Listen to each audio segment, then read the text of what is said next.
For today's video, magluluto nga tayo ng ating hapunan. Siyempre, sinipag na naman tayo, kaya ito, magluluto tayo. Pinagputol-putol ko nga dyan ang kangkong dahil sobrang sariwan yan. Kahit yung sanga nga, ay pwede nga natin yan lutuin. Marami pa rin nagtatanong or mga dahil sa mga baguhan na content creator, paano nga daw mapadami ang ating mga followers dito sa mundo ni Meta. Eto lang guys ang ginawa ko. Gumawa lang tayo ng quality video.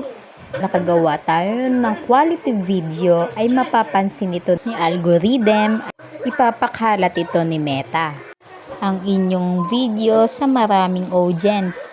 At doon ipapakalat ni algorithm ang inyong video kung saan na po dadating ang inyong mga followers.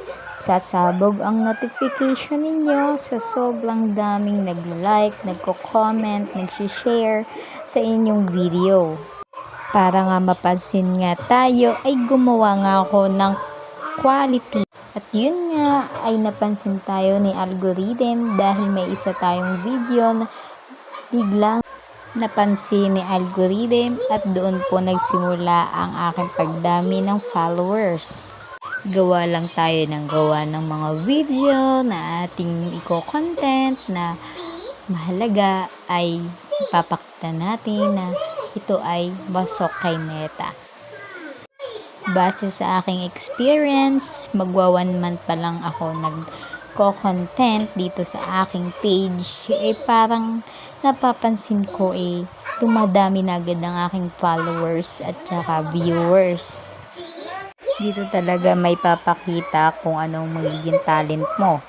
Tanggalin na natin ang ating paghihiyain, lalong-lalo na maraming makakakita sa ating mga video. Sipagan mo lang talaga at tiyagain at mahabang pasyensya dito ay talagang kikita ka. Dahil pinasok mo ang pagko-content at kay Meta ay talagang dapat ay pagpatuloy mo na yan at sipagin mo para balang araw ikaw naman ang sasahod. Malay mo, 1 buwan, 2 buwan, 3 buwan na sinipagan mo ay mamonetize ka na. Tayong lahat ay kikita na rin dito kay Meta.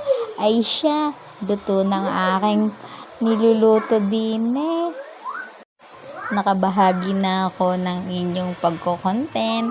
Sana ay may natutunan kayo sa akin. Maraming salamat po sa panonood. Kain na po tayo.